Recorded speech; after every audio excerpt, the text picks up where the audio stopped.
This channel explores sustainable work and the subtle pattern of self-override that quietly shapes how we live and work. Burnout does not primarily affect the incapable. It often affects the highly capable. The people who burn out are often reliable, conscientious, high-performing. They meet deadlines, they solve problems, they rarely complain. Which makes burnout confusing, because from the outside, everything still works. High-functioning people develop an internal standard early. I handle things. I don't drop the ball.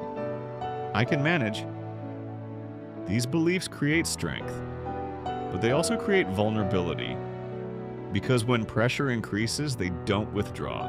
They compensate. And compensation often means self-override. Tired, but continue. Overloaded, but adjust. Overwhelmed, but remain composed. The system keeps functioning, but the cost accumulates. For many high-functioning people, reliability becomes identity. Not just something they do, something they are. And when identity is at stake, self-override doesn't feel harmful. It feels necessary. Saying no feels irresponsible. Slowing down feels weak. Admitting limits feels like failure, so the internal signals get dismissed, quietly, not once, but repeatedly. Burnout in high-functioning individuals develops slowly. There is no dramatic breakdown at first. There is sustained performance, sustained output, sustained composure. What changes is invisible. Motivation becomes thinner. Rest becomes less restorative. Irritation increases. Emotional range narrows. But because performance remains high, the pattern goes unquestioned.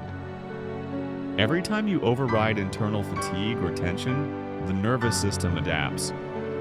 It becomes efficient at staying slightly activated. Over time, activation becomes baseline. And when activation is baseline, calm feels unfamiliar. High-functioning people often describe this as, "I can't relax anymore. Even on vacation, I feel wired." That is not weakness. It is chronic self-override. Competence is not the problem. Responsibility is not the problem. The problem is when identity requires continuous override. Sustainable work does not mean doing less. It means respecting limits before they become symptoms. High-functioning people don't burn out because they are incapable. They burn out because they are capable of overriding themselves for too long.